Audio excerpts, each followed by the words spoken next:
¿Qué tal, señores? ¿Cómo están? Buenas tardes. ¿Qué tal? ¿Qué tal?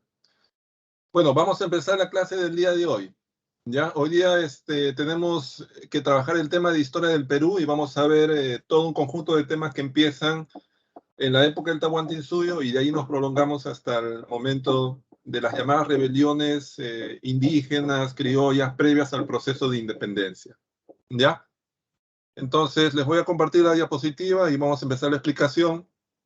Ya saben ustedes, cualquier pregunta vía chat, yo la voy respondiendo. Vamos a empezar entonces.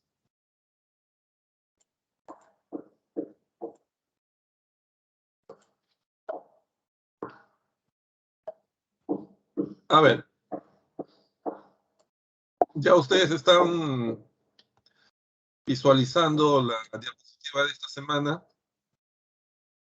Entonces, vamos a empezar con el primer tema, que es el del Tahuantinsuyo. Vamos a hablar entonces del Tahuantinsuyo. Bueno, Tahuantinsuyo es el nombre que se le da a la sociedad inca en la etapa en la cual se ha expandido y ha formado un imperio.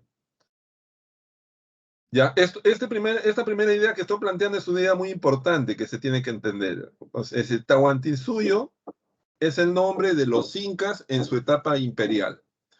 Y en ese sentido estamos hablando de la historia de los incas que abarca el siglo XV y una parte del siglo XVI, termina en realidad justo en el momento en el cual los españoles llegan en 1532. En ese sentido, entonces, el Tahuantinsuyo se enmarca en el tercer horizonte, en esto que se denomina el horizonte tardío, el horizonte imperial o el horizonte inca, como también se denomina. Justamente en esta época de máxima extensión territorial, el Tahuantinsuyo se dividió en tres grandes áreas o tres grandes suyos. El Chinchay-Suyo, que era la zona más rica, más próspera, que básicamente era la costa del Ecuador y el Perú actual, extensa en tierras dedicadas a la agricultura, atravesada por ríos, canales, etcétera. Luego estaba el Antisuyo, que era una zona de reciente colonización por parte de los incas, era la ceja de la selva, era una zona que recién los incas estaban explorando, conociendo y conquistando en el momento en el cual llegan los españoles. El Collasuyo, que era la región que mejor conocían, era la zona del altiplano boliviano, peruano, y luego se extendió a la zona de Chile y de Argentina, y el Contisuyo, que era básicamente la zona de la costa y de la sierra del actual departamento de Moquegua y de una parte de Arequipa. En su momento de máxima extensión territorial, el Tahuantinsuyo limitó en la parte norte, en el nudo de Pasto y la zona de Ancasmayo en Colombia. En la parte sur llegó hasta el río Maule, que es una región que está mucho más hacia el sur de Santiago de Chile actual. Y los límites naturales en el este fueron la selva amazónica y en el oeste el océano Pacífico. Hay que señalar además que el Tahuantinsuyo estuvo formado por una gran cantidad de pueblos que los incas fueron conquistando a lo largo del tiempo. Es decir, los incas sometieron a todos los pueblos que en estos territorios habitaban desde hace miles de años. Los tumbes, los cañaris, los lupacas, los chancas, los chinchas, los yauyos, los chimúes, los yeguitas y una serie de pueblos, pues que sería larga la lista, fueron pueblos incorporados por los incas a lo largo de sus conquistas. Entonces, este punto no hay que olvidar. La capital fue la ciudad del Cusco desde la época de Pachacute. Los incas también utilizaron dos grandes legados que le habían dejado los Wari.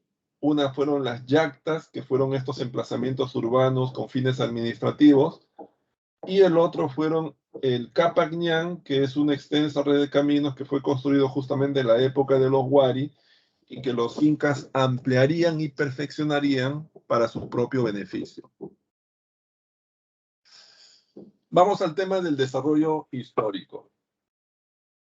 Ahora, si bien el Tahuantinsuyo es justamente la fase imperial, Hay que tomar en cuenta que existe una historia anterior a la época del Tahuantinsuyo. Y esa historia se remonta al siglo XIII, porque se cree que en el siglo XIII es que muy probablemente desde la zona del altiplano, grupos de origen aymara se establecieron en la zona del Cusco, dando origen justamente a lo que después se va a conocer como la sociedad inca. Durante cerca de 200 años, entre los siglos XIII y XV, estos pueblos establecidos en el Cusco estuvieron envueltos en una serie de rivalidades, alianzas, hasta el surgimiento de la llamada Confederación Cusqueña, que es el nombre que se le da a la unión de los incas, los lares y los pocres. Esta etapa regional, esta etapa cusqueña, termina más o menos hacia 1550, perdón, hacia 1450, 1470, que es el momento en el cual los incas enfrentan un gran reto, que es el intento de invasión del Cusco por parte de los chancas. Esto ocurre durante la época del inca Huiracocha, quien, según la leyenda, huye del Cusco.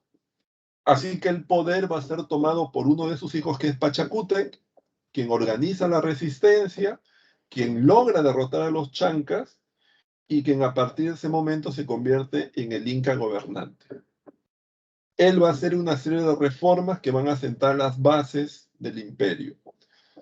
Va a establecer la capital en el Cusco, va a establecer el culto al sol, va a establecer el sistema de la mita y va a establecer el llamado co-reinado. Va a ser su sucesor, Tupac Inca Yupanqui, quien va a lograr tal vez las mayores conquistas que van a engrandecer el imperio.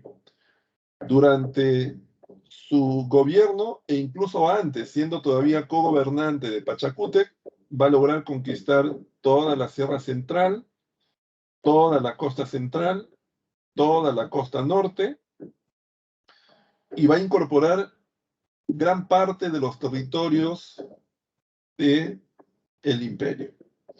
A su muerte lo va a suceder Huayna Cápac. Con Huayna Cápac se va a conquistar más territorios hacia el norte. Él va a llegar, por ejemplo, hasta la zona de Tumebamba, en Ecuador actual. Va a fundar ahí la ciudad justamente de Tumebamba. Luego va a llegar hasta Colombia, hasta la zona del río Ancasmayo. Y luego de su muerte, se va a dar una disputa entre sus sucesores. Cuando muere Huayna Cápac, el sucesor va a ser Huáscar. Sin embargo, el poder de Huáscar va a ser desafiado por su hermano Atahualpa y se va a dar inicio a la guerra civil. Esa guerra civil en realidad es una guerra que enfrenta a las panacas, que son los ayllus a los cuales pertenecen los incas. Hay un grupo de panacas que apoyan a Huáscar y hay un grupo de otras panacas que apoyan a Atahualpa. Es una guerra que se va a prolongar durante 3 años y que va a terminar con la derrota de Huáscar justo en las vísperas de la llegada de los españoles. Pero esa guerra va a tener una consecuencia trascendente, que es que va a debilitar a la élite inca justo en el momento de la llegada de los españoles y por lo tanto va a favorecer la conquista del Perú. Ahora bien, en el plano político, ¿cómo se organizaba el Tahuantinsuyo? La máxima autoridad era el llamado Zapa Inca, que era el Inca viejo, el Inca gobernante, que desde la época de Pachacútec gobierna con su heredero, que en este caso es el Auqui, y además tiene un funcionario que se encarga de supervisar la tarea de todos los otros funcionarios en el extenso territorio. Estamos hablando del Tukuy Ricuy. Igualmente están los gobernadores de cada uno de los 4 suyos, conocidos como los aposuyos, Luego están los gobernadores de cada uno de los llamados huamaníes o provincias, que se conocen como Totricut o Apunchic. Y finalmente tenemos a los jefes de cada uno de los pueblos que los incas dominan, que se conocen con el nombre de los curacas. Esta es la compleja estructura política del Tahuantinsuyo. Y un elemento clave en esta estructura justamente son los curacas, porque ellos son los que garantizan la fidelidad de los pueblos hacia el Estado inca, hacia el Estado cusqueño.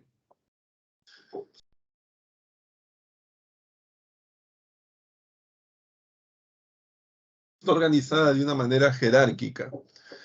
En la cúspide se encuentran las panacas, que son los ayllus a los cuales pertenecen toda la nobleza indígena.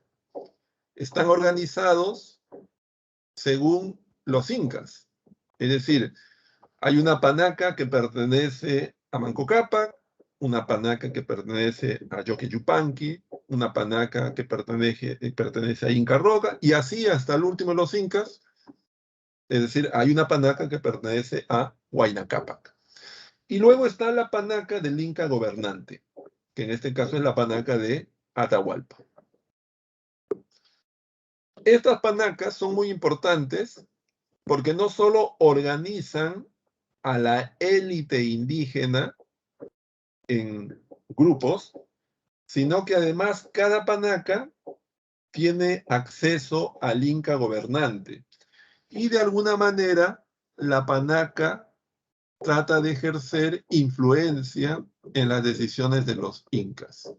Las panacas además tienen tierras, tienen indígenas que trabajan para ellos conocidos como yanaconas, así que esas panacas tienen un gran poder económico y político. Luego tenemos a la nobleza de privilegio. La nobleza de privilegio está formada por todos aquellos que no perteneciendo a la élite inca, sin embargo, han cumplido algún servicio en favor del Estado imperial. Por ejemplo, se cuenta que algunos de los generales chancas, posteriores a la derrota de los chancas, se unieron al ejército inca y lideraron a los incas en algunas de las victorias que posteriormente infringieron a otros pueblos. Posteriormente, esos militares fueron reconocidos como incas de privilegio. Incluso la palabra Sinchi, que es la de general, es una palabra de origen chanca, pero que luego se incorporó al vocabulario de los incas. Luego tenemos la nobleza provincial. La nobleza provincial justamente son los curacas. Cuando los incas someten un pueblo, los incas en general mantienen a los jefes de esos pueblos que se conocen como curacas en el cargo. Les respetan el cargo, les respetan el privilegio, a condición de que garanticen la fidelidad al Estado cusqueño y también garanticen la provisión permanente de tributos. Luego tenemos a los Hatun Runa. Los Hatun Runa vienen a ser los individuos varones que viven en el extenso territorio del Tahuantinsuyo. Están organizados también en ayllus y tienen derecho a la tierra, especialmente a una parte de la tierra para poder trabajarla, que se conoce como topo, y además deben cumplir la mita, que es el trabajo en favor del Estado cusqueño. La mita más importante que se cumple es la mita minera, pero también hay otras mitas que se cumplen, como la mita obrajera, la mita en el trabajo, por ejemplo, como chasquis, ¿no? Luego también están las mujeres, que cuando cumplen, por ejemplo, servicios en favor del Estado, lo hacen en los agyahuasis, y se conocen ellas como agyas. Generalmente trabajan preparando la chicha, o también tejiendo uno de los tejidos más finos que existen en el mundo prehispánico, conocido como cumbi. Y también puede ocurrir que en algún momento grupos de jatunrunas, pero ayllus completos de jatunrunas, son movilizados de un lugar hacia otro, por diversas razones que responden al interés del Estado cusqueño. Se puede dar el caso que en una zona está despoblada, pero esa zona es muy adecuada, por ejemplo, para el cultivo de la coca. La coca es uno de los cultivos más importantes para el Estado cusqueño. Entonces, lo que el Estado cusqueño puede disponer es que varios ayllus de un pueblo que está de repente a cientos de kilómetros se desplace hacia esa zona, habite esa zona, produzca coca en esa zona. En ese caso, estos ayllus que han sido movilizados por ese interés estatal de un lugar hacia otro, muchas veces incluso en contra de su voluntad, son conocidos como los mitmas, o también llamados mitimaes. Luego están los yanaconas. Los yanaconas vienen a ser jatunrunas que son separados de sus comunidades, pero en este caso como individuos, y son puestos a servicio generalmente de una panaca, sobre todo para trabajar la tierra, o como domésticos al servicio de los miembros de las panacas. Estos personajes, que en realidad tienen una condición casi equivalente a la de los siervos de la Edad Media, se conocen justamente como yanaconas. Y luego también hay un grupo de individuos que se dedican a las tareas más duras que uno puede encontrar en el Tahuantinsuyo. Son aquellos que trabajan, por ejemplo, en las minas de cobre, son aquellos que trabajan en las minas de sal, son aquellos que trabajan en los cocales, son aquellos que cumplen este tipo de tareas muy duras, muy peligrosas, y se cree que estos señores obviamente realizaban estas tareas en contra de su voluntad y como parte de un castigo, y eran conocidos como los pinacunas. Es lo más próximo, digamos, a la esclavitud que se puede encontrar en la sociedad del Tahuantinsuyo. La economía inca. ¿Cómo funcionaba la economía inca? Bueno, había dos grandes principios que articulaban la economía inca. Por un lado estaba el principio de la reciprocidad. Esto significa que en el Tahuantinsuyo uno esperaba recibir el apoyo y la ayuda de otros miembros de la comunidad e igualmente estaba obligado a brindar apoyo a otros miembros de la comunidad cuando estos lo necesitaran. Esto era el llamado principio de reciprocidad, que era una costumbre, que era algo que se cumplía desde el punto de vista moral y ético. No era algo que se firmaba pues en un papel, no era algo que estaba establecido en la ley. Era parte en realidad de las costumbres de las sociedades prehispánicas. Y en ese sentido se habla de una reciprocidad simétrica cuando la prestación de esta ayuda o este trabajo se hace entre personas que corresponden al mismo estrato o nivel social. Ejemplo, alguien necesita ayuda para elaborar o para fabricar su vivienda. Los otros miembros de la comunidad lo ayudan y en ese sentido, ese sería, digamos, una reciprocidad simétrica, porque se está dando entre personas que tienen el mismo rango social.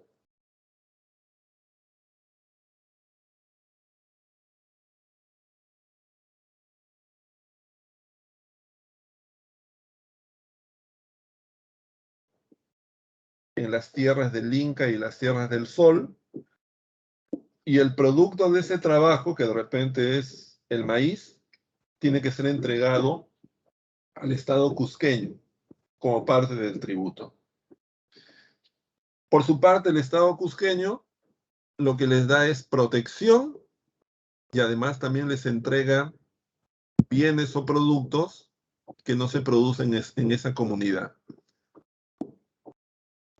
Aquí también hay una relación recíproca, pero es una relación recíproca asimétrica. Porque siempre, digamos, el valor de lo que la comunidad entrega es mayor que el valor de lo que el Estado cusqueño entrega. Y además, la práctica de esta relación de reciprocidad ya no es voluntaria, sino es obligatoria. Porque previo a esta situación, el Estado cusqueño ha sometido a través de la violencia a este pueblo, se ha apoderado de sus tierras y justamente las ha dividido en tierras del Sol, tierras del Inca y tierras del pueblo, y hace trabajar a los pobladores en esas tierras del Sol y del Inca para poder tributar. Entonces, aquí ya la reciprocidad es prácticamente una ficción. En realidad es una forma de legitimación de un proceso de explotación, que en este caso el Estado que está arriba ejerce sobre la población que está abajo.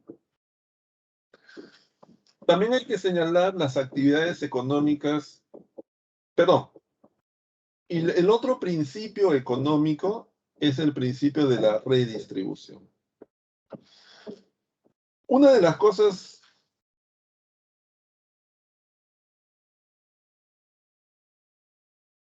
que no existía mercado.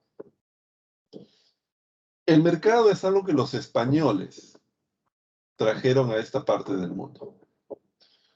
Pero en épocas anteriores a su llegada no existía mercado. ¿Por qué?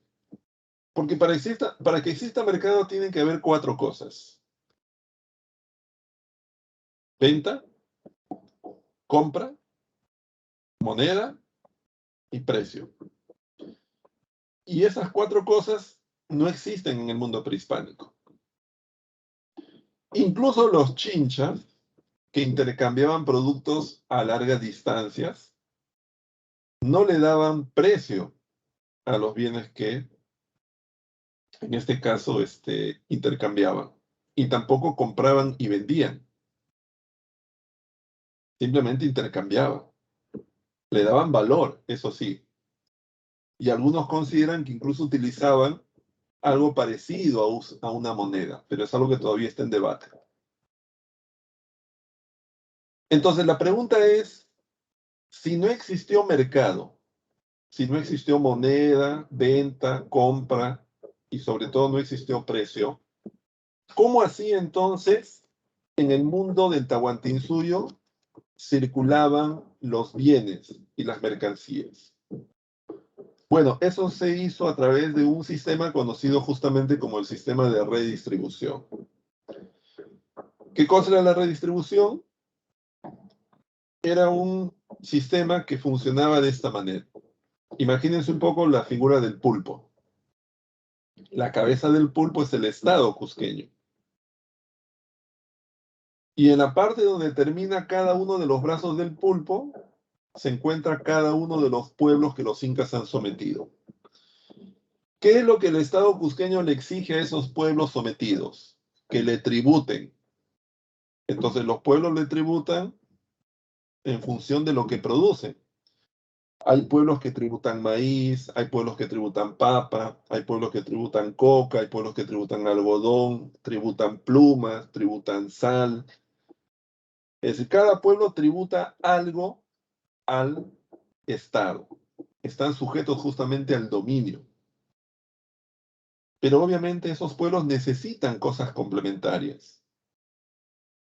Un pueblo puede producir papa, maíz, tener animales, por ejemplo, pero de repente no tiene sal.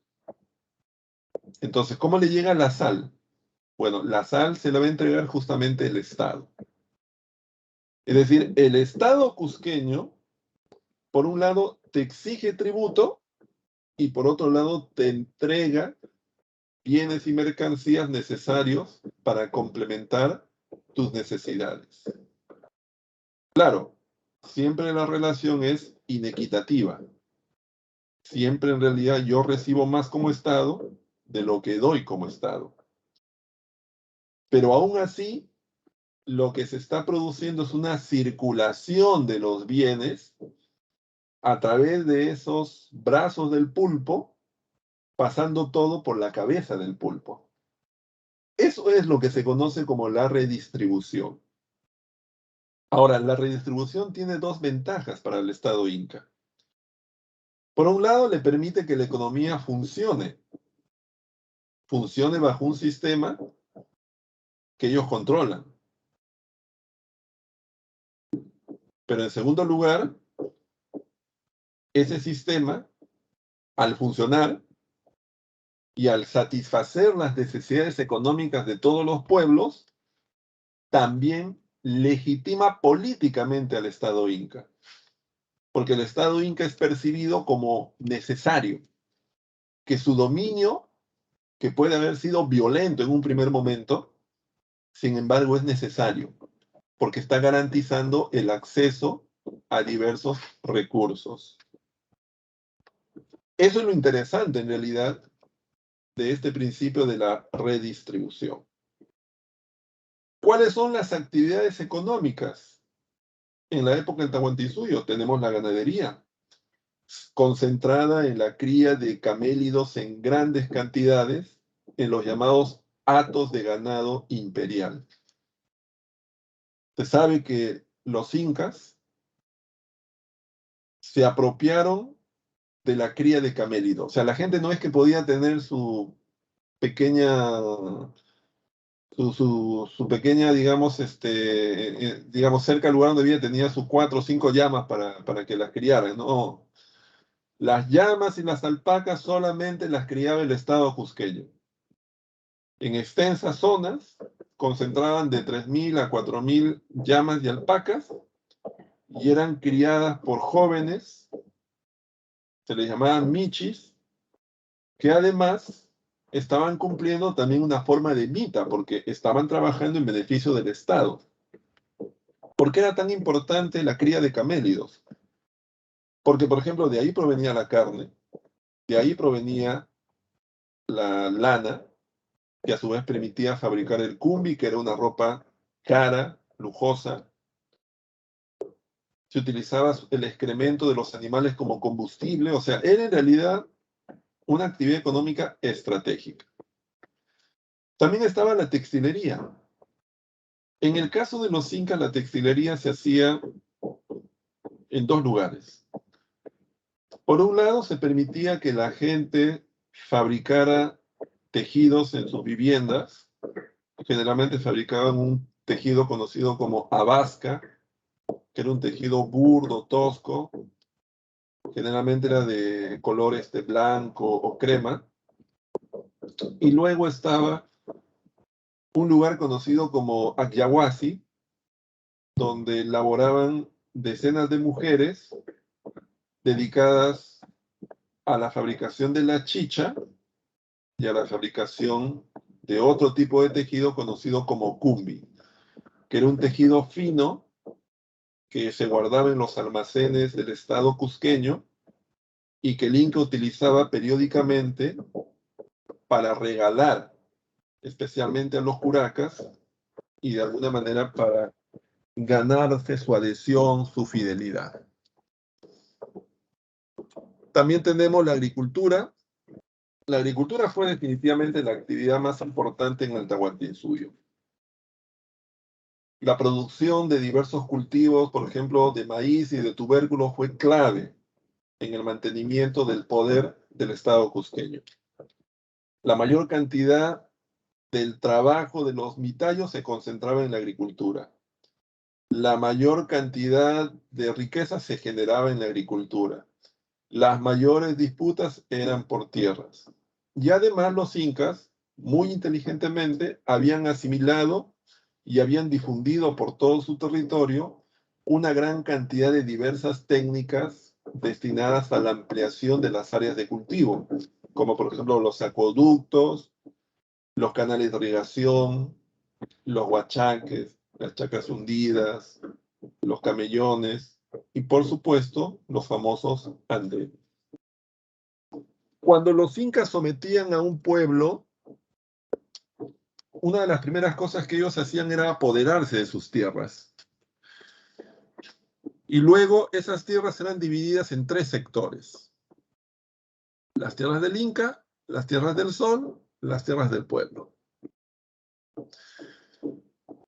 Y lo que se producía en las tierras del Inca y las tierras del Sol eran entregados en tributo al Estado cusqueño.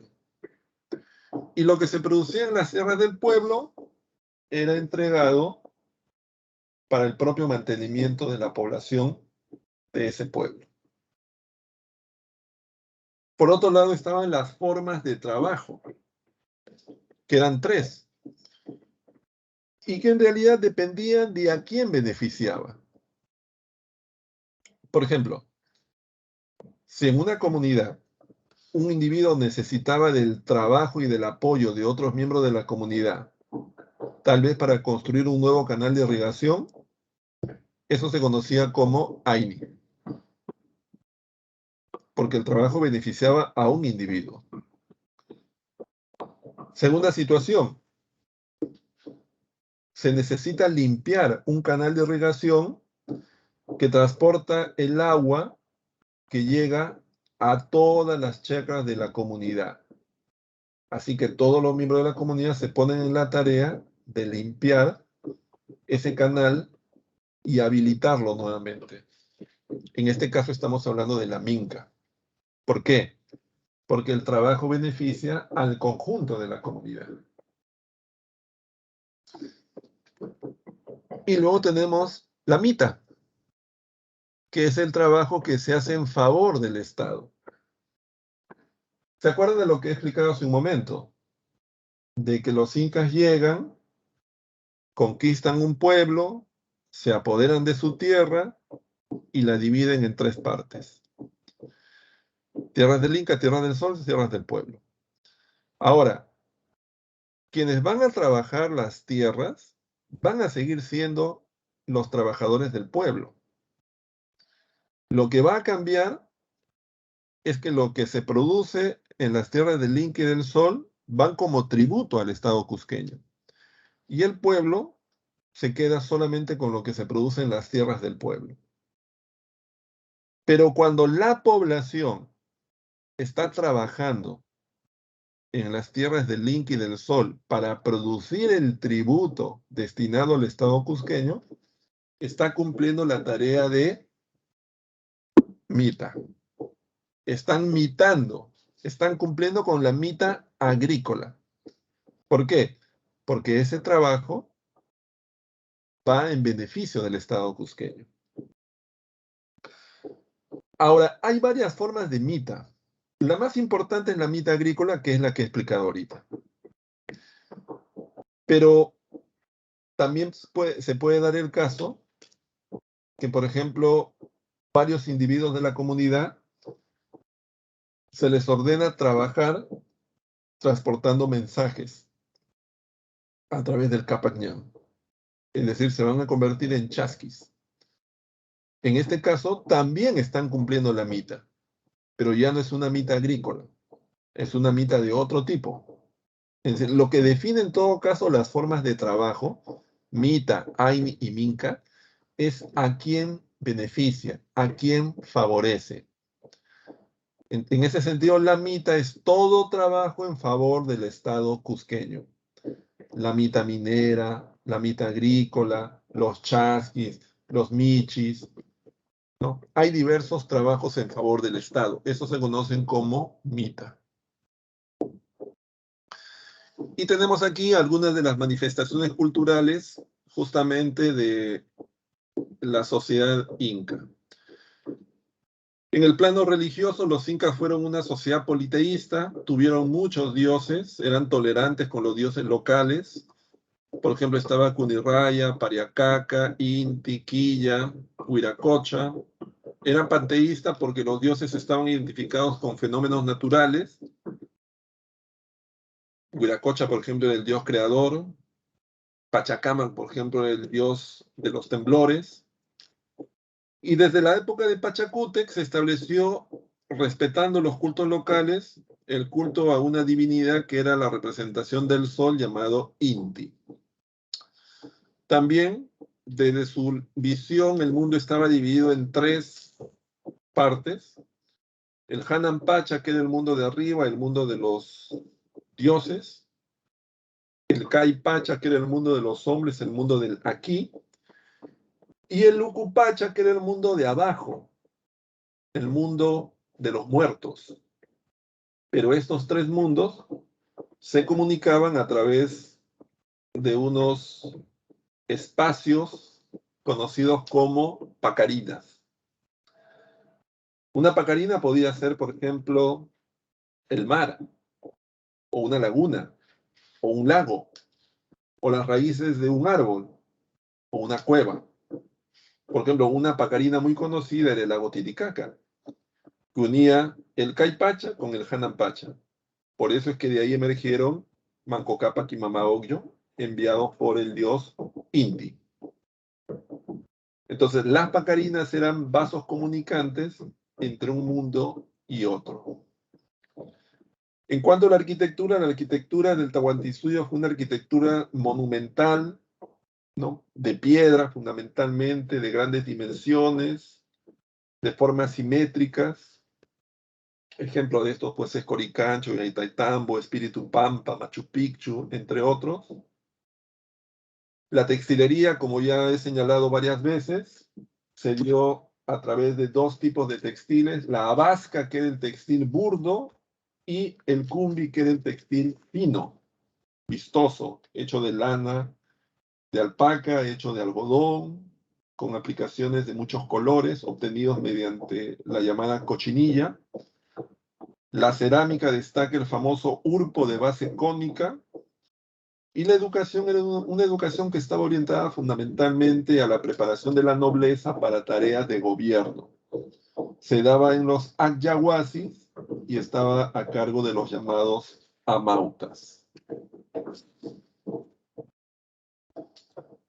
Bueno, pasemos a otro tema, que es el de la colonización española en las Antillas. Este es un tema previo a la conquista del Perú, ¿ya? La conquista del Perú, como ustedes saben, empezó en 1532, cuando los españoles llegan a Tumbes. Previo a eso están los viajes de Pizarro, que empiezan en 1524.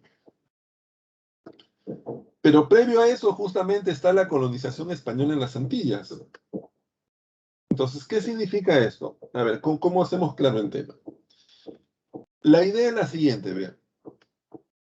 Entre 1492, que es el momento en el cual llegan los españoles a América, y 1524, que es el momento en el cual tenemos a Francisco Pizarro dando inicio a los viajes de exploración hacia el Perú, tenemos que han pasado 32 años. La pregunta es, ¿qué ocurre durante esos 32 años?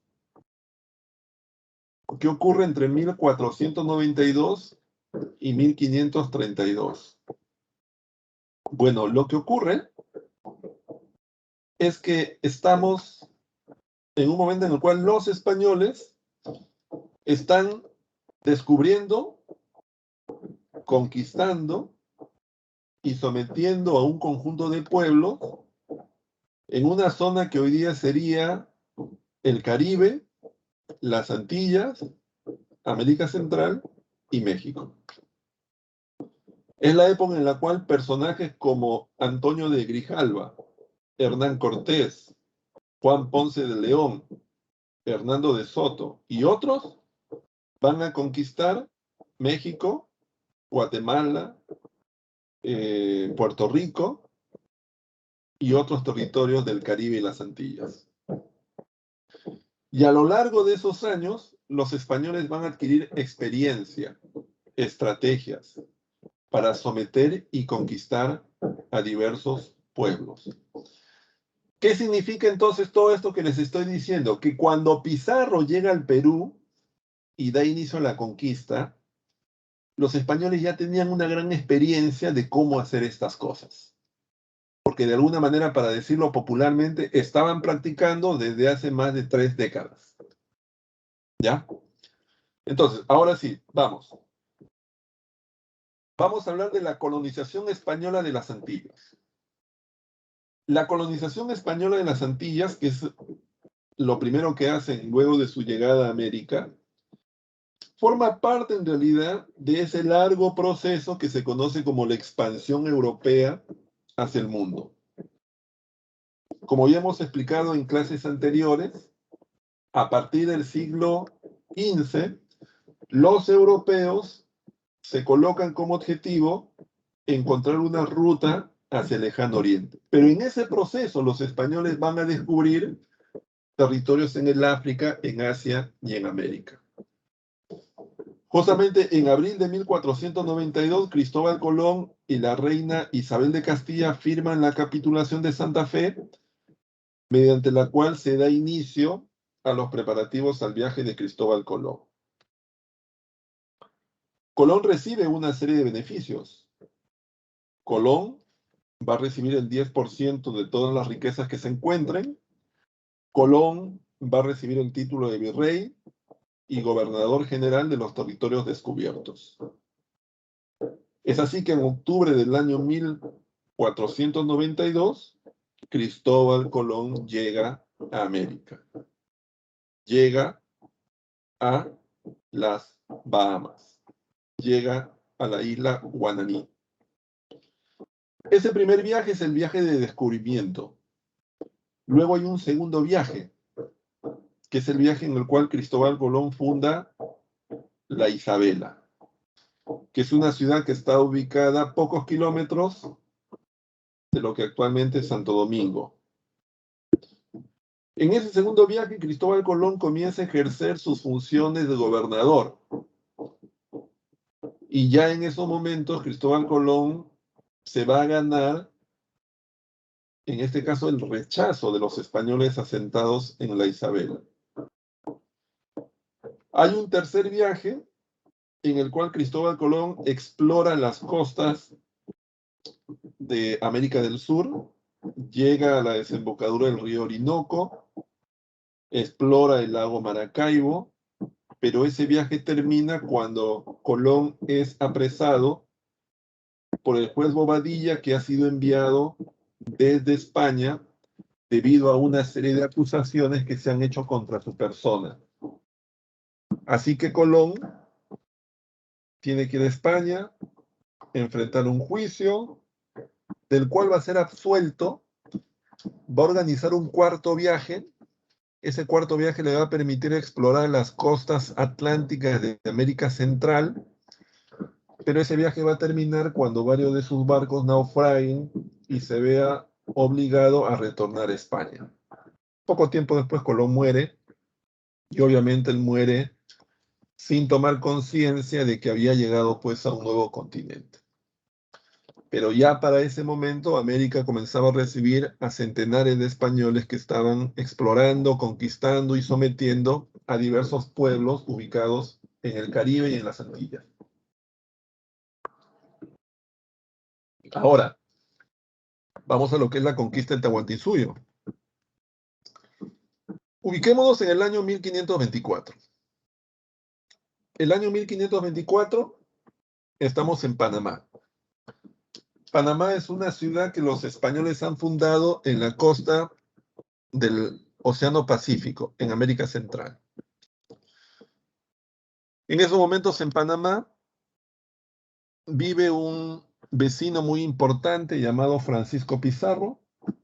Pizarro es un hombre que ha participado de varias de las expediciones de conquista en el Caribe, en las Antillas.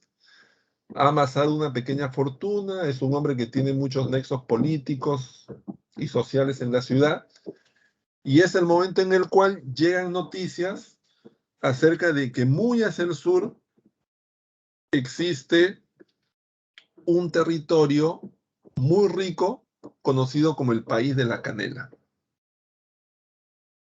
Así que Pizarro está interesado en organizar una expedición hacia esos territorios. Así que se pone a la tarea inmediatamente. Se va a aliar con otros dos personajes que son Diego de Almagro y Hernando de Luque. Y ese año 1524 dan inicio a su primer viaje. Ese primer viaje va a ser un fracaso los españoles van a recorrer las costas de Colombia, van a pasar hambre, van a tener una serie de enfrentamientos con las tribus locales. Incluso en uno de esos enfrentamientos, Almagro va a perder un ojo y va a quedar tuerto. Sin embargo, no se van a desanimar. Y en 1526 van a organizar un segundo viaje. En ese segundo viaje, los españoles avanzan sobre las costas de Colombia, llegan hacia las costas del Ecuador. Ahí ocurre el famoso incidente de la isla del Gallo, ya que hay algunos españoles que quieren retornar a Panamá y otros que desean continuar con Pizarro, se dividen. Y hay un pequeño grupo que va a avanzar mucho más hacia el sur y va a llegar hasta la desembocadura del río Santa, en el actual departamento de Ancash. Y en ese momento, los españoles van a recoger información clave. Primero van a confirmar de que el Tahuantinsuyo existe. Segundo, van a tomar conocimiento de que está en ciernes una guerra civil. Y en tercer lugar, van a capturar a 3 nativos, los van a secuestrar y los van a llevar a Panamá, donde van a aprender el castellano y se van a convertir en los traductores en el tercer viaje. De vuelta a Panamá, Pizarro viaja a España y firma con los reyes la llamada capitulación de Toledo, que le va a permitir los derechos exclusivos de la conquista del Perú. A su retorno realizan los preparativos y en 1531 los españoles parten de Panamá rumbo al Perú.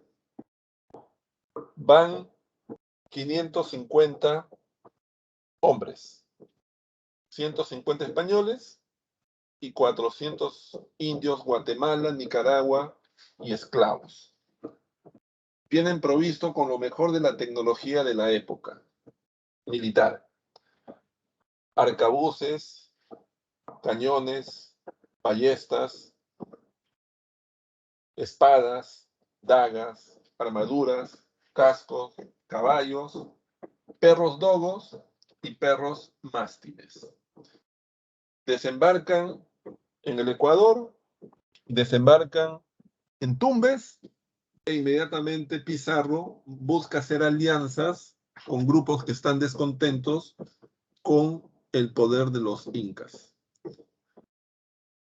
En noviembre del año 32 capturan a Atahualpa en Cajamarca y a inicios del año 33 lo ejecutan.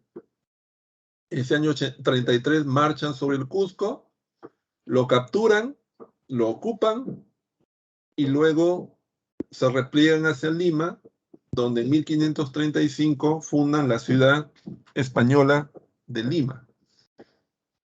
Ya para ese momento la conquista era un hecho, era algo irreversible.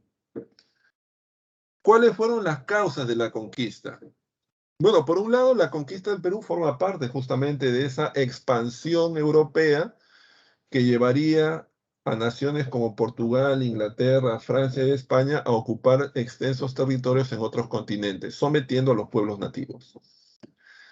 Segundo, facilitó mucho la conquista del Perú la crisis que en esos momentos se enfrentaba el Tahuantinsuyo debido pues a la guerra civil entre Huáscar y Atahualpa. Tercero, favoreció también la conquista el hecho de que muchos de los grupos que los incas habían sometido no estaban contentos con el dominio de los cusqueños. Y por eso, pueblos como los huancas, los cañaris, los tumbes, rápidamente se pusieron del lado de los españoles. Así que esas causas favorecieron la conquista del Tahuantinsuyo. ¿Cuáles fueron las consecuencias de la conquista del Tahuantinsuyo? Bueno, por un lado, la destrucción del imperio. Ya en 1535 los incas habían perdido totalmente el poder. Toda la estructura política que durante casi un siglo había funcionado había desaparecido y los españoles estaban constituyendo una nueva estructura de poder que sería la gobernación y posteriormente sería el virreinato. En segundo lugar, otra consecuencia fue el colapso demográfico. Se calcula que luego de la conquista la población descendió en un 70%. Esto debido básicamente a que los españoles, sin saberlo, traían en sus organismos una serie de enfermedades que en esos momentos eran desconocidas en el mundo andino. La viruela, el sarampión, fueron enfermedades que rápidamente diezmaron a buena parte de la población, como ya lo habían hecho en la zona del Caribe y de las Antillas.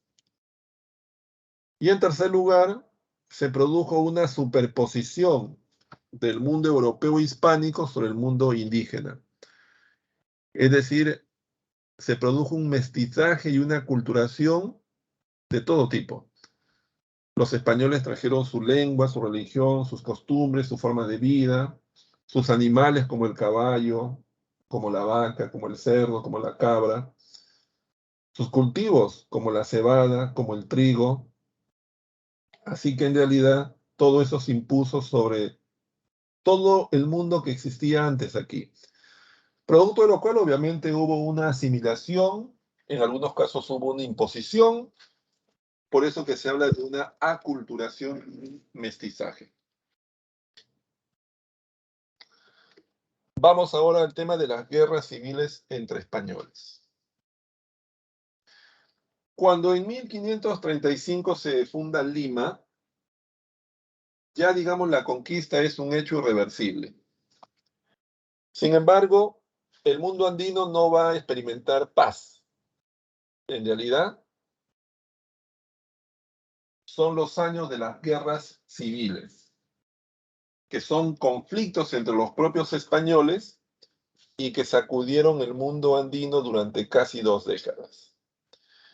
Es decir, entre 1538 y 1552, el mundo andino se vio sacudido por las llamadas guerras civiles, que fueron 3. Y las guerras civiles son los enfrentamientos entre los españoles, entre 1538 y 1552. La principal causa de las guerras civiles fue la disputa entre los intereses económicos y políticos de los españoles radicados aquí en el Perú, que eran conquistadores o descendientes de conquistadores, y la corona española, o quienes representaban los intereses de la corona española aquí en el Perú, los virreyes, las audiencias, los pacificadores. Ese enfrentamiento es el que está en el origen de las guerras civiles. La primera de las guerras civiles ocurrió entre el año 38 y 42, que se conoce como la Guerra de los Conquistadores. El motivo fue la posesión del Cusco. El Cusco en esos momentos es la ciudad más rica.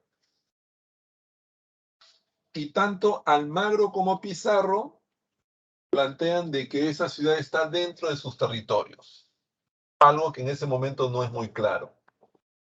Ese es el motivo de la Primera Guerra Civil, que se define en la batalla de las Salinas, donde Pizarro derrota a Almagro, lo juzga y posteriormente lo ejecuta.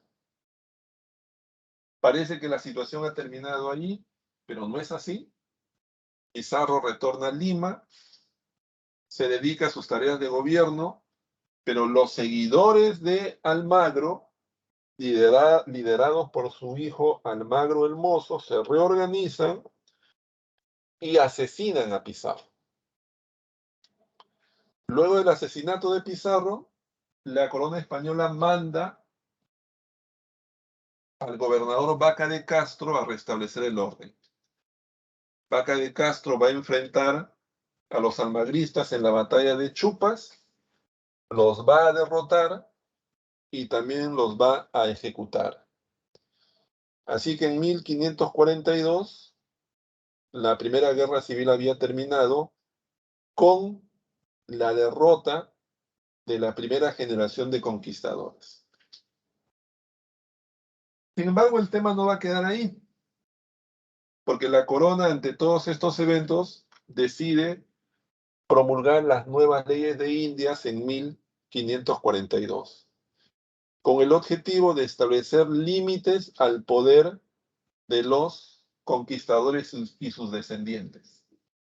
Entre otras cosas, se establece un límite a la posesión de encomiendas y en segundo lugar se crea el virreinato del Perú y el cargo de virrey, con lo cual el poder político ahora estaba en manos de la corona y ya no de los conquistadores.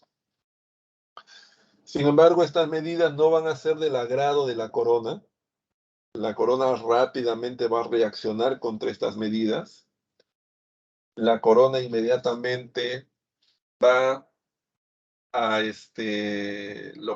los españoles afincados en el Perú van a reaccionar contra estas decisiones de la corona.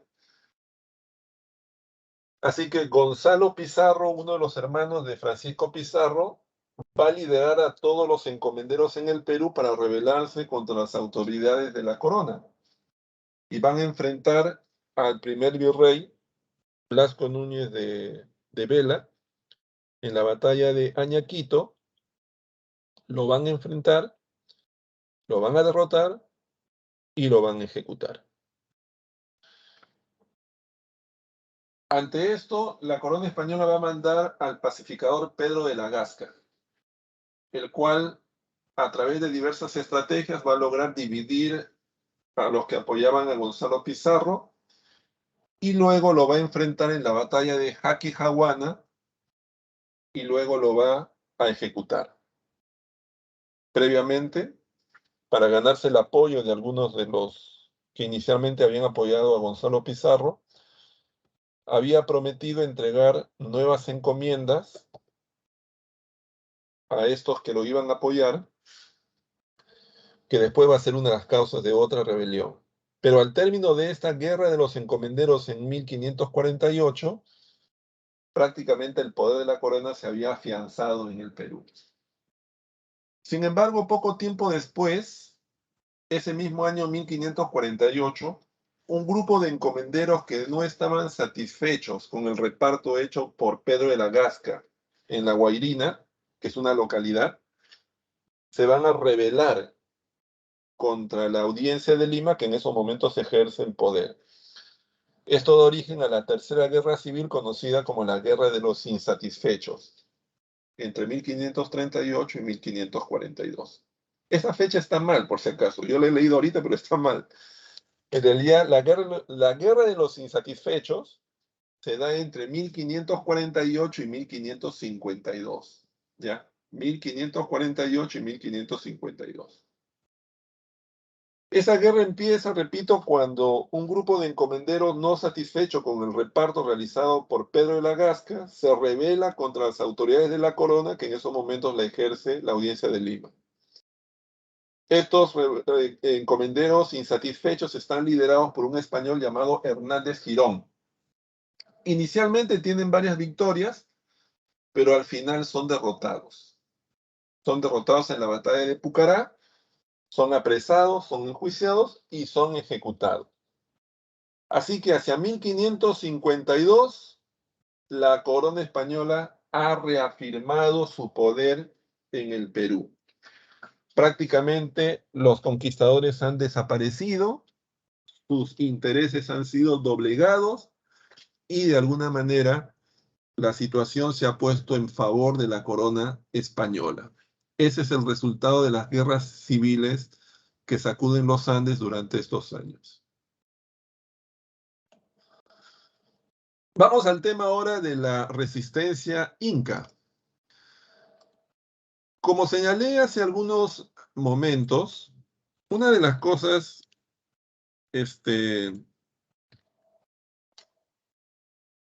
interesantes de esta época es que en realidad la conquista del Perú fue relativamente rápida. Ya para 1535, 3 años después de que los españoles llegaran aquí, ya habían sometido en realidad al Tahuantinsuyo. Sin embargo, la élite, es decir, los incas, se resistieron a esto. E intentaron, digamos, de alguna manera poner nuevamente las cosas en favor de ellos. Pero eso al final no resultó, porque habían perdido totalmente el control del territorio, habían perdido totalmente el apoyo de los grupos sociales. Sin embargo, este intento de rebelión de la propia élite indígena a lo largo de varios años, porque va a durar desde 1536 hasta 1572, vean que va a durar casi 40 años, se conoce como la resistencia de los incas de Vilcabamba. ¿Por qué? Porque el centro desde el cual operaban estos incas era una localidad ubicada en el oriente del Cusco conocido como Vilcabamba. ¿Ya? Todo esto empezó cuando Manco Inca, que fue el inca que los españoles nombraron luego de la muerte de Toparpa, que a su vez era el sucesor de Atahualpa, se fuga del Cusco. Atahualpa se da cuenta, perdón, Manco Inca se da cuenta de que los españoles lo están usando. Así que decide retirarse, se fuga del Cusco y va a comenzar a organizar la resistencia contra los españoles. En un primer momento va a lograr incluso organizar una especie de sitio al Cusco, después un sitio a Lima, pero va a fracasar. Durante las guerras civiles va a ser asesinado. Lo va a suceder Zairi Tupac, quien va a tener una posición un poquito más blanda, va a reconocer, por ejemplo, a Felipe II como su soberano, a condición de que se le entregue la encomienda de Yucay, que era una importante encomienda que había pertenecido a Huayna Cápac. Y luego, su sucesor Titu Cusi Yupanqui también va a tener una posición relativamente flexible, incluso va a firmar la paz de Acobamba y luego va a ser reconocido como Inca, aunque circunscrito a la zona de Vilcabamba.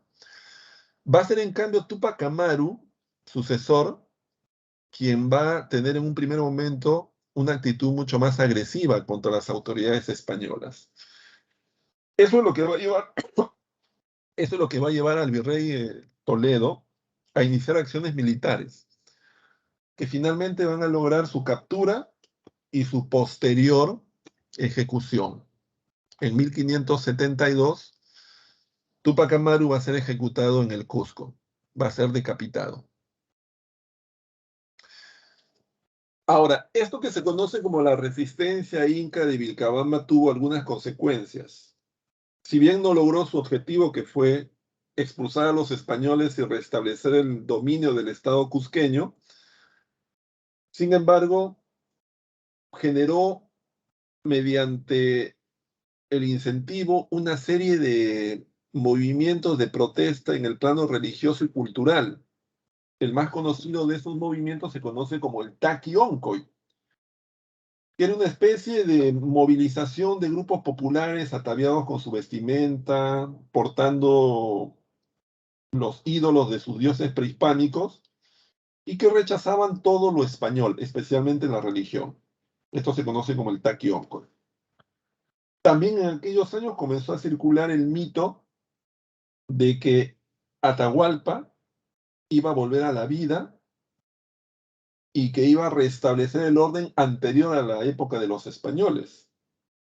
Esta, como ustedes saben, es una idea mesiánica, ¿no? Mesiánica en el sentido de que hay un personaje que salva a un pueblo, un Mesías. Esto se conoce como el mito del Incarri. Entonces, eso fue la resistencia de los incas de Vilcabamba, que repito, no logró su objetivo era expulsar a los españoles, eso no se logró, pero que sin embargo fue el último intento por sacudir ese dominio y que generó algunos procesos en el plano cultural y religioso. Vamos ahora al gobierno virreinal, vamos ahora ya a la época colonial. En 1542 se crea el Virreinato del Perú y el Virreinato del Perú va a existir hasta 1821. A lo largo de todo ese periodo, el Virreinato del Perú estuvo políticamente organizado en instituciones metropolitanas y en instituciones americanas. Es decir, instituciones que ejercían el poder desde España y otras que ejercían el poder en América. En el caso de España, había dos instituciones de gobierno. La máxima era el rey, la corona. Mientras el Perú fue colonia de España, hubo 10 reyes, 5 fueron Habsburgo, 5 fueron Borbones. Los reyes gobernaban a través de unos documentos conocidos como la Real Cédula y además ejercían el derecho llamado el Regio Patronato, que era la potestad de nombrar autoridades, tanto en este caso autoridades civiles como autoridades religiosas. Luego estaba el Real y Supremo Consejo de Indias, que era un órgano de asesoramiento al rey en todos aquellos asuntos que concernían a las colonias americanas. El Real y Supremo Consejo de Indias, por ejemplo, era quien elegía a los virreyes, quien elegía a los presidentes de las audiencias. También el Real y Supremo Consejo de Indias elaboraba las leyes, como las nuevas leyes de Indias, y por otro lado ejercía funciones judiciales en última instancia, a la cual podía apelar cualquier ciudadano, y también era la que realizaba los llamados juicios de residencia, a las cuales eran sometidos los virreyes al término de su mandato. Y en el caso de América, estaban las autoridades locales. Tenemos el caso del virrey. El virrey en este caso concentraba todas las facultades y representaba directamente al rey en las colonias. Era, por ejemplo, capitán mayor, era, por ejemplo, gobernador general, era presidente de la audiencia y era presidente de la Real Hacienda. Los virreyes, en teoría, gobernaban 4 años, aunque en muchos casos ese periodo se prolongaba durante más tiempo. Un virrey muy importante fue el virrey Francisco de Toledo, que gobernó entre 1569 y 1580. A él se le debe gran parte de las reformas, de las medidas que de alguna manera sentaron las bases políticas, sociales y económicas del mundo colonial. Por ejemplo, él estableció la primera visita general del reino, que es un equivalente de lo que sería un censo de población y un censo de riqueza. Luego también estableció el tributo indígena, estableció también el sistema de mita, estableció las reducciones o pueblos de indios, estableció la Santa Inquisición y orientó la Universidad de San Marcos justamente hacia el fuero religioso, porque hasta ese momento era Universidad de Lima. Pero San Marcos fue consagrada a un santo de origen veneciano, italiano, conocido justamente como San Marcos, ¿no? De ahí viene el nombre. Pero junto al virrey en América también se encontraba la Real Audiencia. La Real Audiencia era un órgano de gobierno que también cumplía funciones judiciales, es decir, administraba justicia a la población criolla y española en asuntos civiles y penales, y en momentos en los cuales, en el caso de Lima, el virrey estaba ausente, asumía funciones de carácter político. Hubo varias audiencias, la audiencia de Lima, la audiencia de Charcas, la audiencia de Quito, la audiencia de Santa Fe de Bogotá, la audiencia de Panamá, la audiencia de Santo Domingo, fueron algunas de las primeras y más importantes. Luego estaba el corregimiento. El corregimiento era en este caso un órgano de administración de justicia. Era un órgano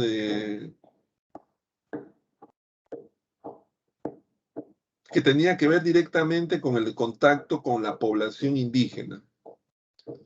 Es decir, el corregidor controlaba a la población indígena, que a su vez estaba organizada en las reducciones. Y básicamente cumplían 3 tareas. Organizaba la mita, recolectaba el tributo y administraba justicia a la población indígena.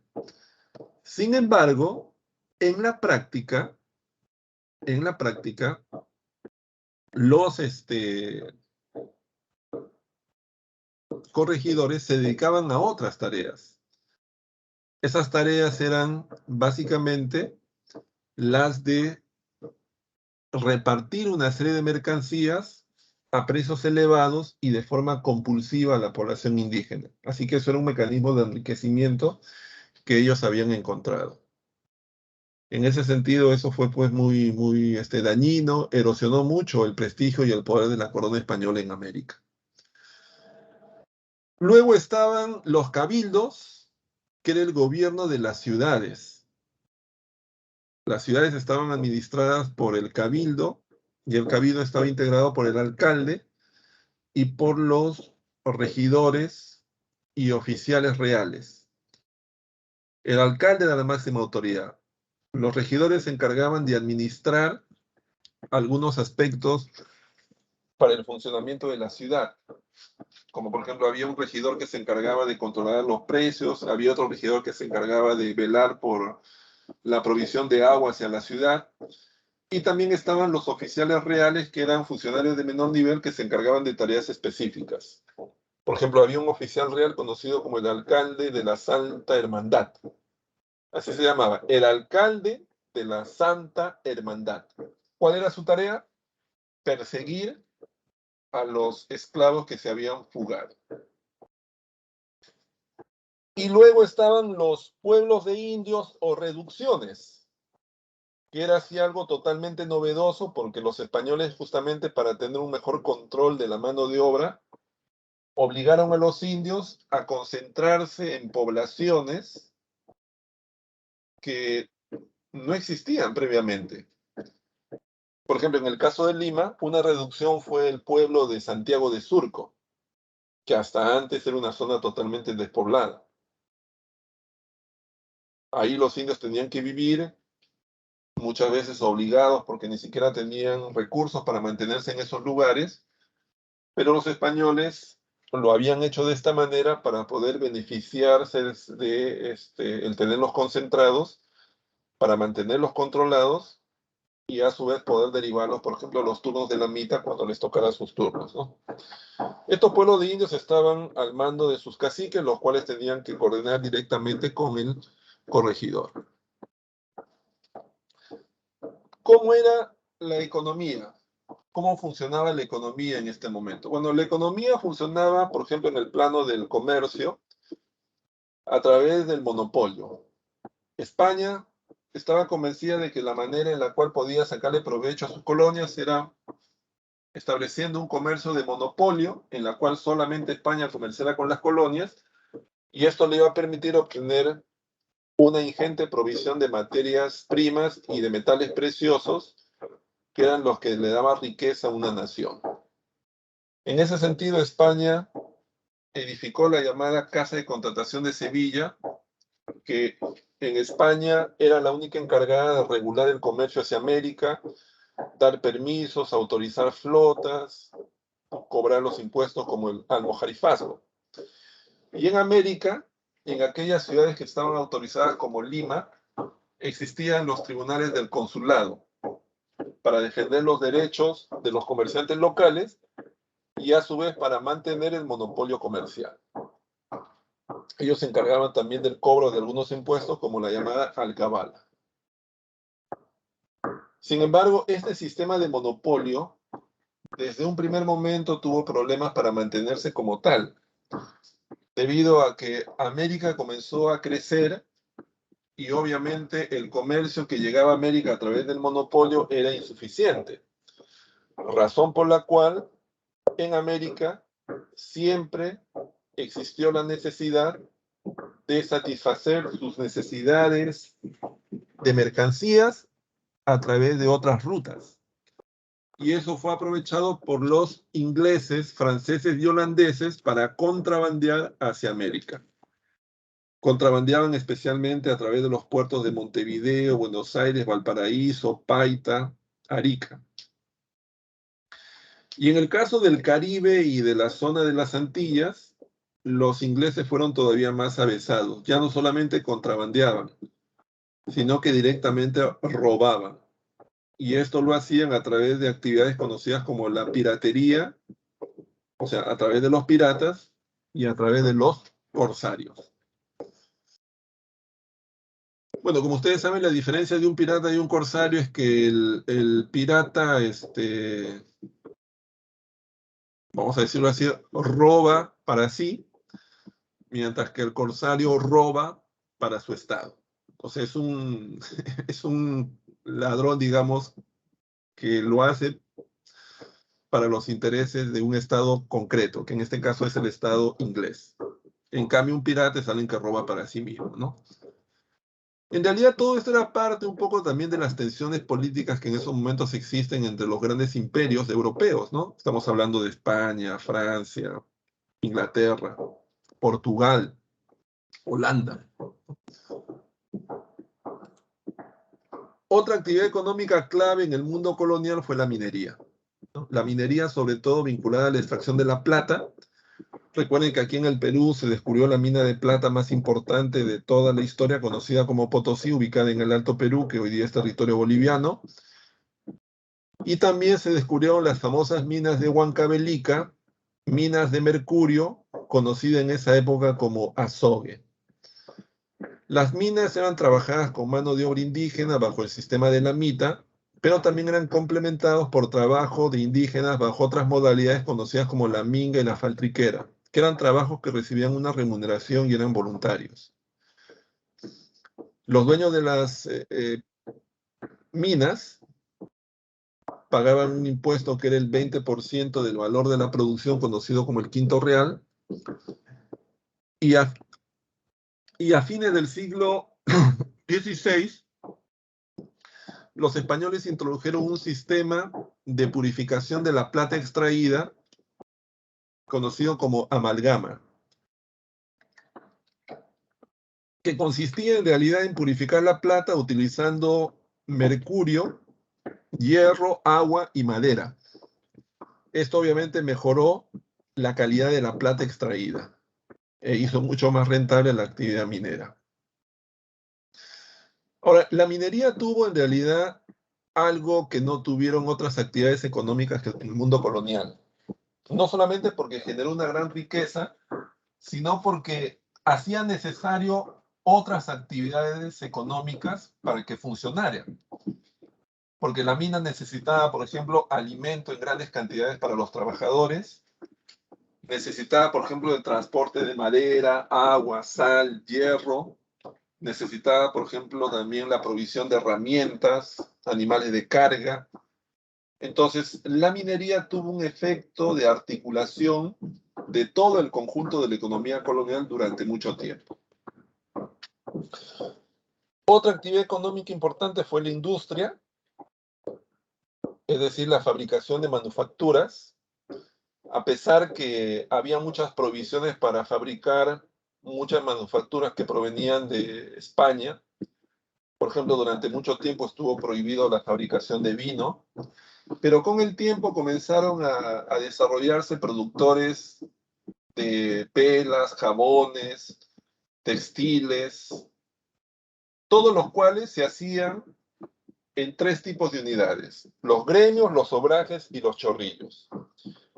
Generalmente los obrajes estaban ubicados en las zonas rurales, estaban dedicados a la fabricación de telas y se empleaba mano de obra femenina indígena.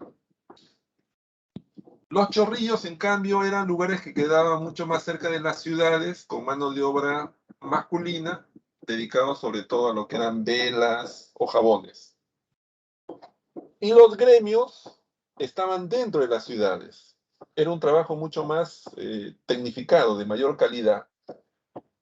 Ahí trabajaba mano de obra masculina que podía ser blanca, incluso española, criolla, mestiza, indígena, negra, y se dedicaban a fabricar objetos como por ejemplo sombreros, sillas, zapatos, también textiles, pero ya de mayor calidad.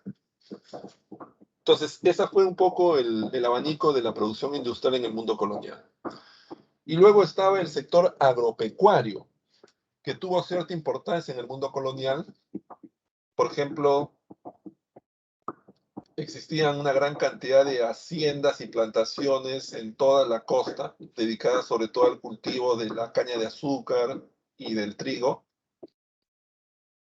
Trabajaban con mano de obra esclava predominantemente, y luego estaban las haciendas y estancias ubicadas en la sierra, que estaban dedicadas no solamente al cultivo de tubérculos y maíz, sino también a la cría de animales, y todo esto funcionaba con mano de obra indígena bajo el sistema del llanaconaje. Socialmente, ¿cómo se organizaba la sociedad colonial? Bueno, era una sociedad jerarquizada. Legalmente estuvo dividida en dos grupos que fueron los españoles, que era la población blanca, podían ser peninsulares o podían ser criollos, y luego estaba la población indígena, que era el término general para todos los pueblos que los españoles encontraron aquí. Estaban divididos entre nobles y los indios del común o de cédula.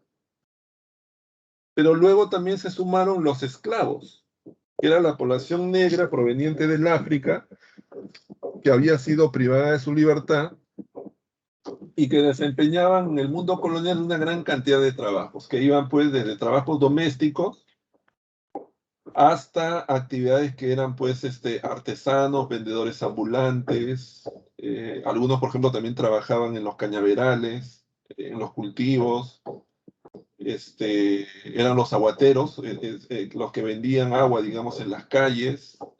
Hacían en realidad trabajos, pero todos eran trabajos humildes, digamos, ¿no? Y muchos de ellos de un esfuerzo físico, digamos, bastante grande. Ahora, estos tres grupos, españoles, indios y esclavos, si bien incluso las leyes prohibían su mezcla, por ejemplo, estaba prohibido que los españoles ingresaran a los pueblos de indios o reducciones, pero en la práctica lo hacían. Entonces, lo que se generó en la sociedad colonial fue una mezcla en realidad de estos grupos. Y hasta cierto punto, España fue muy flexible y tolerante con las mezclas. Y todas estas mezclas, producto de la interacción de españoles, indios y esclavos, se conoce con el nombre de castas. Es lo que se conoce como las castas. La casta más importante, porque fue en términos, digamos, de cantidad la mayor, fue la casta de los mestizos, que es el producto de la unión de blanco e indígena. Pero hay una gran cantidad de otras castas. Como ustedes pueden ver aquí, por ejemplo, tenemos a los mulatos, blanco y negro, sambo, negro indio, y luego hay una infinidad de castas, como por ejemplo el cuarterón, el quinterón, el sexterón, octorón, el sacalagua, el malagua, el salto atrás, el no te entiendo, el cholo, etcétera, etcétera. Ahora, ¿por qué era importante que las personas en esta época supieran con claridad a qué casta pertenecían? Esto era importante porque la pertenencia a una o a otra casta era lo que le daba al individuo una serie de derechos y una serie de obligaciones. Ese, digamos, lo importante de este tema de las castas. Los esclavos en ese sentido siempre, digamos, tuvieron un papel muy bajo en la sociedad, a diferencia de la población indígena, que incluso podían tener un rango de nobleza, como en el caso de los curacas y sus familias. En el caso de los esclavos, obviamente todos estaban condenados a los estratos más bajos de la sociedad. Y esta es tal vez la razón por la cual muchos esclavos se fugaban. Se fugaban, y los esclavos fugados eran conocidos como cimarrones, que eran muchos en realidad en la sociedad colonial. Y muchas veces estos cimarrones se unían y se asentaban en una localidad o un pueblo, muchas veces por fuera de las ciudades, en lugares apartados y casi inaccesibles, y de alguna manera recreaban una vida autónoma. Estos lugares eran conocidos como palenques. El palenque más conocido en el mundo colonial fue el palenque de Huachipa, ubicado aquí fuera de Lima, bueno, en esa época incluso era mucho más fuera de Lima, camino pues a lo que sería la Sierra Central. Estaba ubicado donde hoy día está ubicado Huachipa, ¿no? Pero en esa época todo eso era una zona pues totalmente rural, apartada de la ciudad y de difícil acceso. Eso es algo que también mantuvo esos palenques protegidos, por ejemplo, de las autoridades, ¿no? La educación en la época colonial. Bueno, la educación en la época colonial tuvo las características que están señaladas ahí en la diapositiva. Era elitista porque solamente se educaban a la población blanca, en este caso sean españoles o sean criollos, se los educaba en los colegios mayores y en las universidades, pero también se educaba a la nobleza, a los curacas. Eso se hacía en los llamados colegios de caciques. Era religiosa porque los temas de educación tenían que ver en general sobre materias religiosas. Por ejemplo, se educaba mucho en temas que tenían que ver con la historia de la Biblia, la vida de los santos, y por otro lado porque estaba en manos pues de las órdenes religiosas, como es el caso de los dominicos y el caso de los jesuitas. Pero era una educación también memorística, una educación que solamente estaba orientada pues al aprendizaje de determinadas partes de los textos. El análisis, por ejemplo, era algo extraño en esta época. Era patriarcal porque justamente era una educación vertical en la cual el profesor tenía un poder casi autoritario sobre los alumnos. Y se dice que es segregacionista porque los sectores populares obviamente estaban al margen de este tipo de educación. Y también se caracteriza porque, en contraste con lo que ocurre hoy día, en esta época no es que había, digamos, como una especie de estructura clara de estudios, ¿no? O sea, no es que uno tenía que hacer la primaria para la secundaria y la secundaria para la universidad, sí, no. Esto era, digamos, uno podía estudiar como le era posible o como le gustaba de alguna manera. Por ejemplo, había una educación que era un poco la más formal, que era aquella que recibía obviamente la élite, que muchas veces estaba en manos no de instituciones, sino estaba en manos de tutores particulares, con lo cual en realidad solamente la élite pues adinerada era la que podía servirse de esta educación. Es decir, las familias contrataban tutores, los cuales educaban a sus hijos en lo que llamaban las primeras letras, que era leer y escribir, y luego continuaban con los estudios con tutores, ¿no? A través ya del aprendizaje del arte de hablar, del cálculo, del latín. Y luego ya en los superiores sí es donde pasaban a estudiar, por ejemplo, en los colegios mayores y luego en las universidades. Y en el caso, por ejemplo, de los caciques, pasaban a estudiar a los colegios de caciques. Los colegios mayores entonces eran centros de educación equivalente a lo que serían entre la secundaria y los primeros años de la universidad. Destacan los colegios, por ejemplo, San Felipe y San Pablo y San Martín en Lima. Estos colegios desaparecieron a fines del siglo XVIII porque todos estos fueron unidos en una sola institución conocida como el Convictorio de San Carlos. Esto ocurrió luego de la expulsión de los jesuitas en 1767. Y las universidades que, como ustedes saben, la Universidad de San Marcos fue la primera que se fundó. La Universidad de San Marcos, pues, se va a crear básicamente para satisfacer las demandas de la población criolla en esta localidad, pero luego se van a crear otras universidades como la Universidad San Cristóbal de Huamanga en Ayacucho y la Universidad San Antonio Abad en el Cusco. Fueron las tres únicas universidades durante toda la época colonial.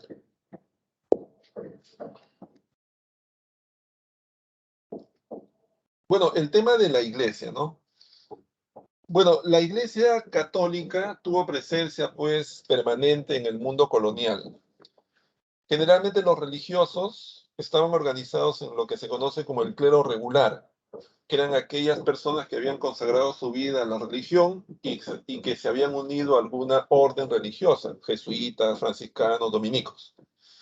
Pero también había lo que se conocía como clero secular, que eran personas que habían asumido la religión y la vida religiosa, pero que no pertenecían a ninguna orden.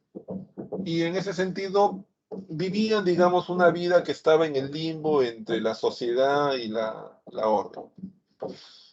Algunas de las órdenes religiosas más importantes que se establecieron aquí en el Perú fueron, por ejemplo, los dominicos.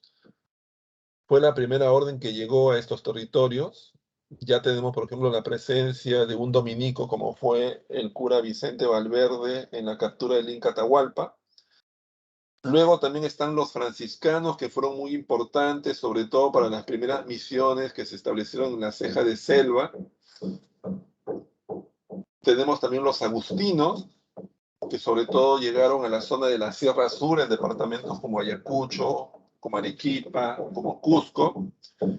Y luego están los jesuitas, que si bien llegaron tarde, rápidamente se establecieron en misiones en el altiplano y en la Amazonía, pero que sobre todo destacaron porque comenzaron a tomar el control de las más importantes instituciones educativas como los colegios mayores, y también comenzaron a hacerse de un gran patrimonio debido a una serie de donaciones. Así que los jesuitas ya en el siglo XVIII eran poseedores del 50% de las haciendas y plantaciones en el Perú, y poseían además una gran cantidad de recursos que prestaban a través de un sistema conocido como los censos.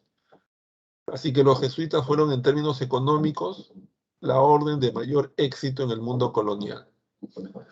La Inquisición fue instaurada el año 1570 durante el gobierno del virrey Toledo y se dedicó, como ustedes saben, a la persecución de las herejías.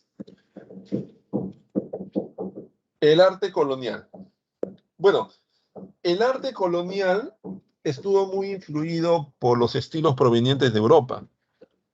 En el siglo XVI por el Renacimiento, en el siglo XVII por el Barroco y en el siglo XVIII por el Neoclásico.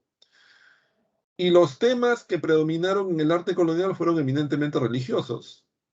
Tanto en la pintura como en la escultura, como en la arquitectura, uno ve pues representaciones de arcángeles, vírgenes, santos, Jesús, es decir, todos son motivos religiosos.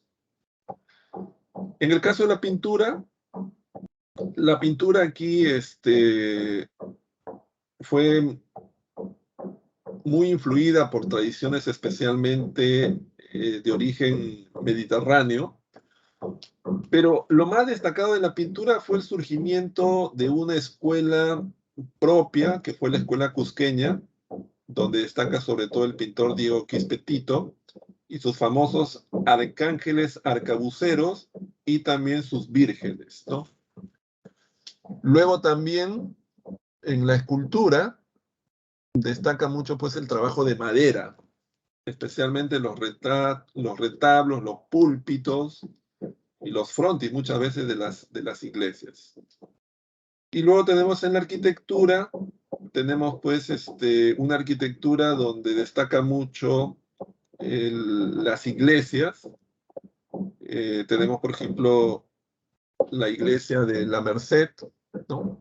Que es una muestra de lo que llamaríamos pues el arte barroco, un frontis profusamente decorado, o el Real Felipe, ¿no? La fortaleza Real Felipe, construida en el siglo XVIII, que también es muy importante, ¿no? Sobre todo por las dimensiones que tiene esta construcción, que hoy día obviamente parece muy pequeña, en comparación, digamos, con las cosas que se construyen en la actualidad, pero que en su momento fue una de las más importantes que existían en América del Sur.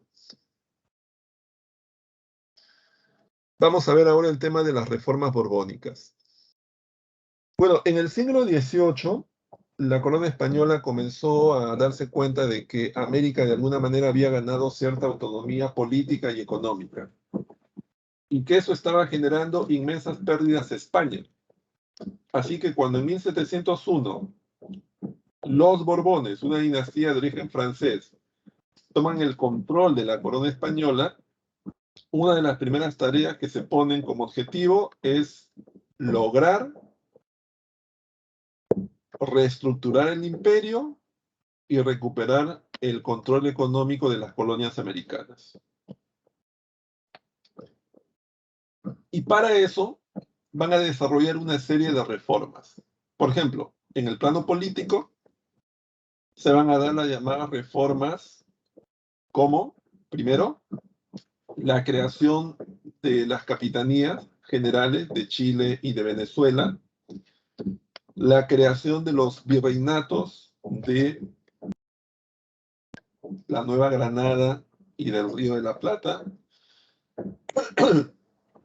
la creación de las intendencias que van a reemplazar a los corregimientos, la creación de la audiencia del Cusco, luego de la revuelta de Tupac Amaru para mejorar la administración de justicia en esa zona, y sobre todo el establecimiento de un conjunto de leyes para evitar que los criollos accedan a los cargos públicos, especialmente a los cargos al interior de la Real Audiencia.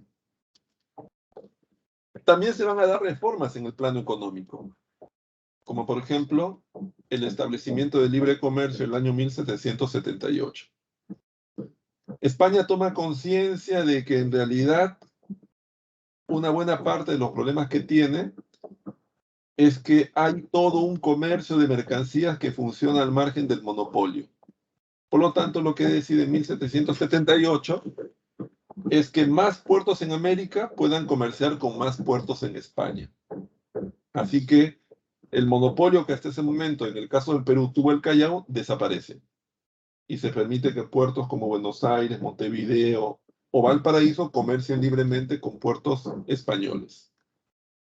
Eso va a generar la crisis del Callao y el Tribunal del Consulado de Lima, y eso va a generar también la crisis y desaparición posterior de la Casa de Contratación de Sevilla. También se hacen reformas en el campo de la producción, por ejemplo en la minería.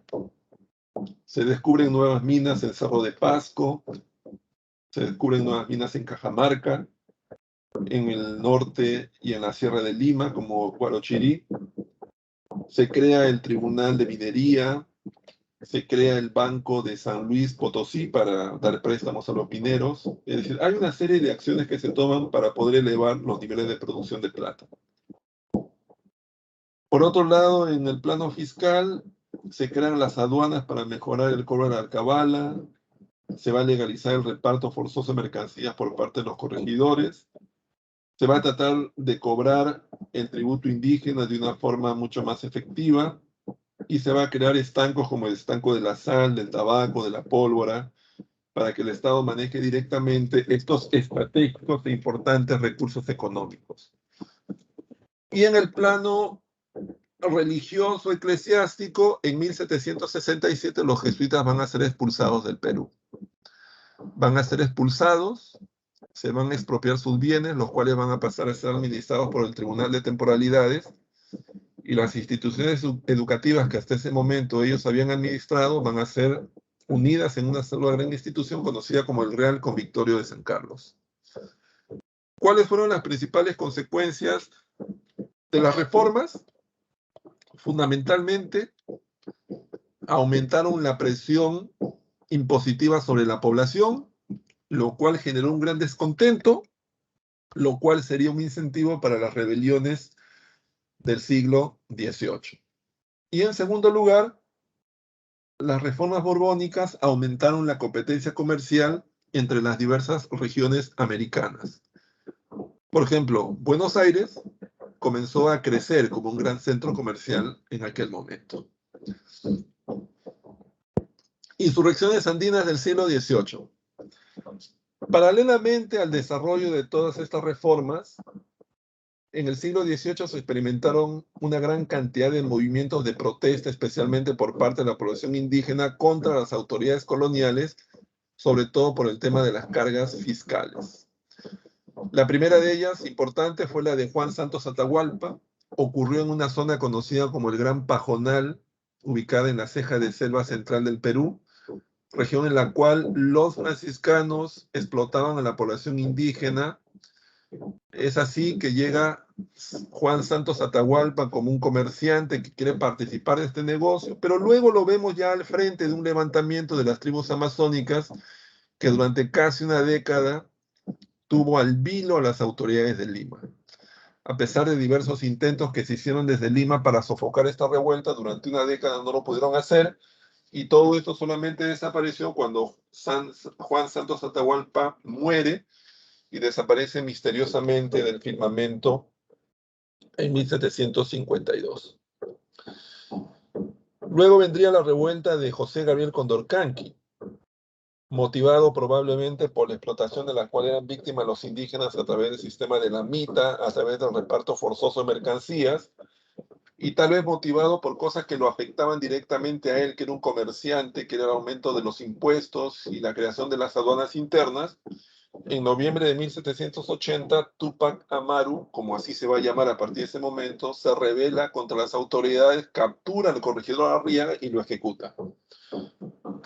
Y entre noviembre del año 80 y abril del año 81, Túpac Amaru tiene en vilo a las autoridades coloniales, pero finalmente va a ser derrotado. Va a ser ejecutado junto a su familia, a excepción de su hijo menor, van a ser ejecutados. Sin embargo, la revuelta, a pesar de la muerte de Túpac Amaru, va a continuar, se va a expandir por toda la Sierra Sur del Perú, por el Alto Perú, por la zona de Bolivia. Va a ser continuada en una segunda fase por otros líderes como serían Diego Cristóbal Túpac Amaru y Túpac Katari. Pero luego estos también van a ser derrotados y capturados y la revuelta va a terminar, aunque todo esto ocurre, digamos, en un momento que de alguna manera pone en tela de juicio el sistema colonial. Las medidas que las autoridades coloniales van a tomar posteriormente van a ser bastante drásticas. Por ejemplo, se va a quitar todos los privilegios que hasta ese momento tuvieron las élites indígenas, los curacas. Se va a suprimir el reparto forzoso de mercancías, se va a abolir los corregimientos y se va a crear la audiencia del Cusco en 1787. La crisis del Imperio Español. A ver, antes del proceso de independencia, hubo un evento en España que de alguna manera influyó mucho, que fue la llamada crisis del Imperio Español. Esta crisis del Imperio Español es un proceso que ocurre entre 1808 y 1812. Empieza cuando las tropas francesas invaden España en 1808. El rey se vio obligado a huir, pero es capturado y recluido en una localidad llamada Bayona. A partir de ese momento, el pueblo español y la burguesía española se organizan para defender los derechos del rey, para lo cual convocan a las Cortes de Cádiz. Las Cortes de Cádiz se convierten poco a poco en un movimiento de modernización de la política española, de ideas liberales, promulgan una serie de decretos que cambian la relación con las colonias americanas, por ejemplo, establecen la igualdad de derechos entre españoles nacidos en la península y españoles nacidos en América. Además, también van a abolir el tributo indígena y la mita minera. Y 2 años después dan un paso más radical, porque en la Constitución de Cádiz le ponen límites al poder del monarca. Primero estableciendo que el monarca no es dueño de la nación, sino que la nación es dueña de sí misma. Y en segundo lugar, establecen como grandes principios la libertad de expresión, que en esa época se conoce como libertad de imprenta, y eliminan la Santa Inquisición. De esa manera, entonces, España crea las condiciones que van a favorecer los primeros movimientos en favor de la independencia en América, que se van a expresar a través de las juntas de gobierno. Las juntas de gobierno son gobiernos que aparecen en 7 ciudades de América, que lo que buscan es defender los derechos del rey, que en esos momentos está cautivo. Pero que en el fondo, algunas de esas juntas de gobierno, como en el caso, por ejemplo, de la Junta de Gobierno de Santa Fe de Bogotá, estaban en realidad en los primeros preparativos de lo que sería la ruptura de los vínculos políticos con España. También esto preparó el camino para los ideólogos, es decir, personajes que con sus ideas favorecerían la independencia. Algunos de esos ideólogos eran reformistas, como era el caso, por ejemplo, de José Baquijano y Carrillo, que era un crítico al sistema colonial, autor del famoso elogio al virrey Jáuregui, o como, por ejemplo, Toribio Reyes de Mendoza, que fue rector del Convictorio de San Carlos, que fue una institución en la cual se prepararon muchos de lo que posteriormente serían líderes del proceso de independencia, como es el caso de José de Luna Pizarro. Pero también hubo precursores separatistas, como es el caso de Juan Pablo Vizcarra y Guzmán, autor de la famosa Carta a los Españoles Americanos, que es el primer documento en el cual se habla claramente de la necesidad de la ruptura política con España, y de José de la Riva Agüero, que escribe su famoso manifiesto de las 28 causas en favor de la independencia del Perú, que también es un documento crítico y favorable a la ruptura política con España. Y finalmente, en los momentos previos a la independencia, lo que se vive es entre 1811 y 1814 una serie de levantamientos al interior del país. Levantamientos como los de Francisco de Sela en Tacna en 1811, Juan José Crespo y Castillo en Huánuco en 1812, Juan Francisco Pallardelli en Tacna en 1813 y Mariano José Vicente Angulo en 1814. ¿Qué van a tener en común todos estos movimientos? Primero, que son autóctonos, es decir, son internos, es decir, surgen en el propio Perú contra el dominio español. Segundo, surgen en provincias contra Lima. Y tercero, fracasan. Pero fracasan por varias razones. Fracasan porque en realidad en esos momentos Lima es el principal bastión del poder realista en América, así que desde el punto de vista militar es imposible derrotar a Lima. Es más, desde Lima se organizan algunos de los ejércitos que van a derrotar a los primeros intentos de independencia en Ecuador y en Chile, así que vean el poder que tiene Lima, así que levantarse desde Tacna o desde Huánuco era algo pues idealista, patriótico, pero militarmente pues era casi imposible. Lo cierto es que estas rebeliones y conspiraciones criollas son una muestra de que, contrariamente a lo que muchas veces se dice, no es recién con San Martín y que Bolívar que los peruanos se ponen en favor de la independencia. Estas rebeliones nos muestran de que en realidad en momentos previos a la llegada de estas tropas extranjeras ya existían en el Perú intentos en favor del proceso de independencia, pero que fracasaron fundamentalmente por el gran poder que en esos momentos tuvo la corona española en estos territorios.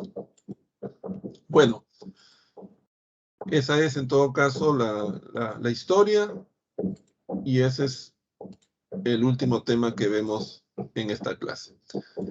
Señores, entonces, nos está ganando el tiempo, creo que tenemos menos de un minuto, entonces vamos de frente, digamos, a la separata.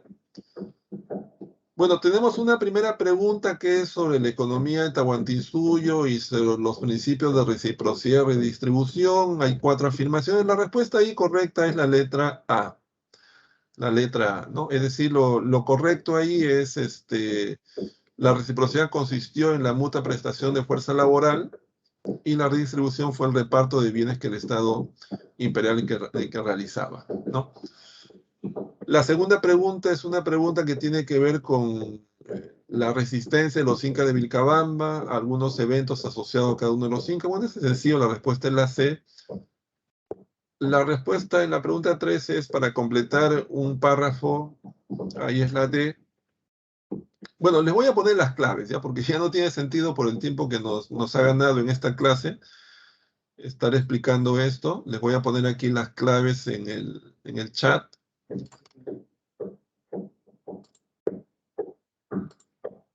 ¿Ya? Ahí tienen las claves, señores. También lo tienen ustedes en la práctica, así que no creo que haya ningún problema Está muy sencilla ahí la clase del día de hoy. Lo que pasa sí es que hay muchas cosas que han desbordado un poco el tiempo con el cual contamos, pero ya saben un poco la idea que yo siempre he dicho aquí, la idea es repasar, repasar y repasar. Repasar es un poco el secreto para que todo esto lo podamos recordar. Señores, listos. Acabamos con eso en la clase del día de hoy. Nos vemos la próxima semana. Hasta luego. Gracias.